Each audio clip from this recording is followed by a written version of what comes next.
Hi everyone. So I bought this just to roast it, and it was kind of very obviously roastable.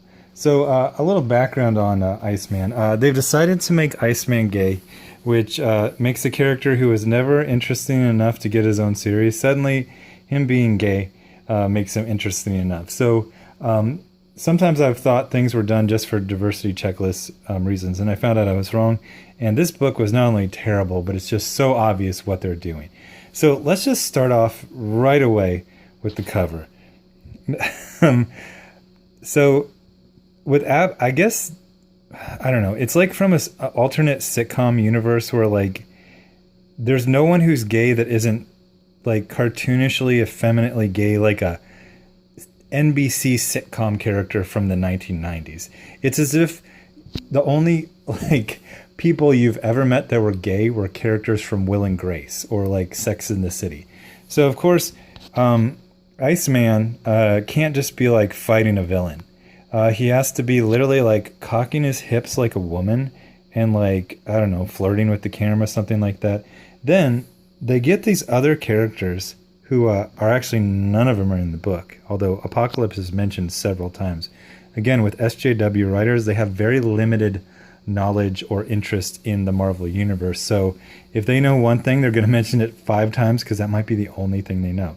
So we get Juggernaut with some nice lashes and some nice pink lips, maybe some lip balm.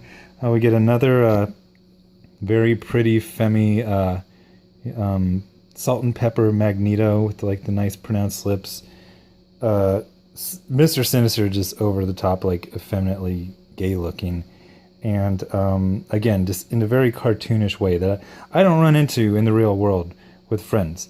There's like freaking 10 gay bars in my neighborhood, and nobody walks around with this little like cartoonish face. Like nobody does that. So we start and we get into this really cool adventure with Bobby that really shows what a great. I'm joking. The very first panel, he's going online on his laptop, by the way, not on his phone, to sign up for a dating site for gay men, because literally the only thing this entire book wants to convey to you is that Iceman is gay. There's no real strong plot. He doesn't have any personality besides being not only gay, but like I said, like generic sitcom character gay. So one of the weird things is they keep doing this like whole page of introduction, but they do this whole page of introduction on the third page with some crucial information that should have been told on the first page. So even though I think these things are massive wastes of, God, that art is terrible. Wow. Even though I generally think an entire page is a waste of space, this one it was needed because there's a very confusing thing where there's Iceman, there's a alternate version, younger version of himself. This gets even more confusing. So, okay, so we waste a whole page. So like the framing device is he's trying to come up with his like intro on a gay dating profile. But then we cut to a dimension without background, so you don't know what you're in. Then there's no backgrounds here again. Then you can't even tell if this is because then he starts talking about himself as the past. So I didn't know if this was him in the past or it was his younger alternate universe version of himself that he's fighting in a windowless, backgroundless world. So then we get them talking, and it is kind of confusing, even though one has a outfit and one doesn't. It's just weird because they never specifically, like the kid version looks the same as the adult version, who I think is supposed to be in his 30s. So there's no obvious cues like that. So we're not learning about him. He's just rewriting. He keeps rewriting his intro and his dating profile. So then he beats the guy and he does some dad jokes, and the dialogue is awful. I win.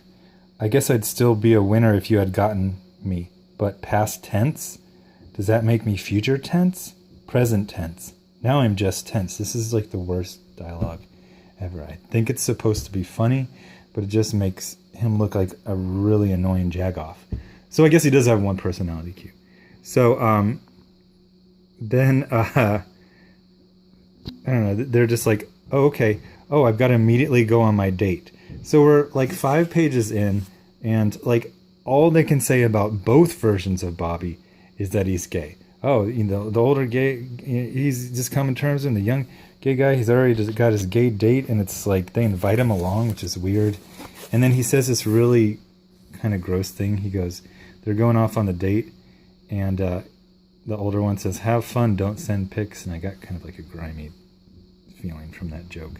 And then we get the classic, my family isn't my family, my friends are my family. Then we get this funny thing. It's like, hey, Robert, it's your mother. Nothing to be alarmed about, but your dad just had a heart attack scare. So he rushes off to find his dad, and his dad is like a cliche homophobic dad from like a 1980s like after school special. He's like, I don't know about the gays in World War II. It's like, okay, it's 2017. First of all, Bobby is supposed to be, I'm guessing 25 to 35. Why is his dad 80? Why does his dad act like he fought in the Battle of the Bulge? It's like, I don't know nothing about them gays. It's like, come on, like, it's like I talked about Supergirl. They did like multiple coming out. Like, this isn't even a coming out. Like, they don't even know.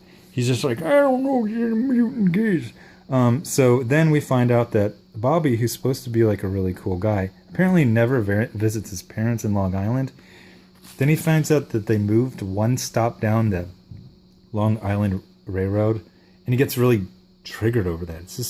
It's really petty. Mind you, the dad had a heart attack scare. He has an infection on his heart. And then he's just like, oh, I guess you moved my stuff. And so then we get this girl who's kind of like got Jubilee's colors, but she's not Jubilee. She's coincidentally getting hunted in the exact same hallway, or the exact same wing that Bobby's dad is in. I don't know if they ever explained why it's not even outside the building. It's literally in the hallway. Actually, I just read this 5 minutes ago. They don't. So the one part that I thought was kind of cool is Bobby Drake comes out, and he's kind of like mech'd up, like he's got this cool like battle form. So, all right, cool. So he hits him. Now, for some reason, I actually knew who the Purifiers were. I read another comic with them. But if you don't know who they are, you're not going to be told, except for what you can glean from, you know, that they're hunting. We just get that these dudes are whack jobs. So, and I know they're like kind of like a Ku Klux Klan against mutants. So this one was confusing. I didn't realize it was a double-page spread. So I read it all like this, and then I went over here, and you're actually supposed to read it like this and like this. Now, usually you get a visual cue in that there will be a big, long image right here. But this actually just looks like one page, and then we just get like a door or something. So it's not obvious that this is continuing over here. So basically, ICEMAN, okay, there's like a cheesy joke. He's like, ugh, your breath is heinous. Gotta think. And then they do like this meta joke. Why isn't thinking out loud working? So Bobby's pretty powerful. He's always talking about like, I can't visit my parents and fight an apocalypse and Mr. Sinister. Then he fights a guy who literally has like hockey pads on, and he has to run away to figure out how to beat him. So then he does a little gambit where he does a fake body. Just a side note on the Purifiers. I'm pretty sure I'm not sure when they were created, but one of the things that makes sci-fi, and that's what the X-Men is. It's sci-fi, and it's specifically it's talking about like social issues. But you do allegories, and you base things on things that are trenchant in the real world. So in the 1980s, when like extremist Christians were bombing abortion clinics, and there was like a lot of problem accepting gay people from Christian churches and clergy and all this type of stuff, it kind of made sense you would have these like pseudo-Christian bad guys, or like, you know, so you would do something that was trenchant. But quite frankly, you know, his mask it's a cross. It's a Christian cross. And quite frankly, there's another religion that's making the news every week for killing basically anyone who's not exactly like them. That would be a more trenchant allegory to readers right now. Not talking about like, so like this is kind of like in a pseudo 80s, especially like how his dad acts. And again, this thing again is very 80s. It's like in the modern world, honestly, it shouldn't be like Christian symbolism, or at least make it pseudo like extremist Muslim terrorism, like we're seeing, pretty much every 10 days in Europe right now. So of course, the evil closed-minded bigot has a the Jesus's cross as his helmet symbol. So then X-Men keeps bragging, or Iceman keeps bragging about himself, and like I said, SJW characters always have to be emotionally validated, or they'll just emotionally validate themselves. And one thing is need to be pointed out is this is a really, really low-grade villain, and it's taken Iceman several pages to figure out how to beat him, which was amazingly just to punch him and then cover him in ice, and that took him like 7 pages. So then we get the girl, and she just loves Iceman to death, and I think it's kind of like oh, you're gay, I'm cool and brown.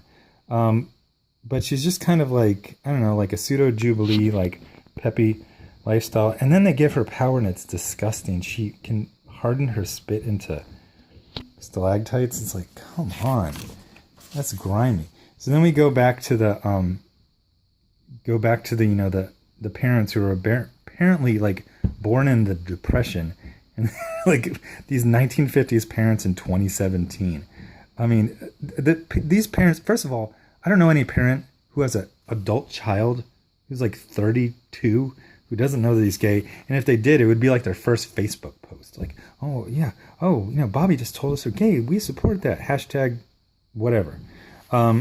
So, yeah, I guess like he's got his younger version that's time displaced. And I guess he's got like an alternate parents from like 1952. So then he comes in and he's all bragging. He's like, the Iceman cometh and the Iceman slayeth. Jeez, terrible dialogue. And then his mom goes, did you kill anyone? And then he's like, it's just dumb. It's just dumb. So then he's like, okay, whatever. You guys don't accept me because I'm mutant, which is allegory for gay. And then he goes out and he has this really teenagery moment where he's like, what's that, Mom? Yeah, I did save the world. Oh, Dad, seriously? That would be awesome. He's talking to himself. So then he goes on to his like, he's like, oh yeah, my gay dating app. I forgot literally my only personality is that I'm gay. And so we ended up, he figures out how to describe himself in 500 words or less. He does a shrug emoji. By the way, you will not be able to progress to the next part on that website. It's going to have a minimum, so this is not going to work. So then we get, it's the same one I mentioned from Mark Panizia, who I generally consider, I'm pretty hopeful for him. But this one, this was trash. It was just everything I thought it was going to be. It was SJW tropes right down the line, emotional validation. The only thing to say about him is that he's gay. That's literally it. It begins and ends with him being gay, and it's mentioned on almost every page. How would I describe this guy? Kind of a braggart jerk, but it wasn't presented as that he was supposed to be a braggart and a jerk. It's supposed to be like, he's great. And it isn't like, it was dumb. So this thing's getting ripped. Here's the problem. I'm holding this in one hand. I got the other hand here. So I got to figure out how to like,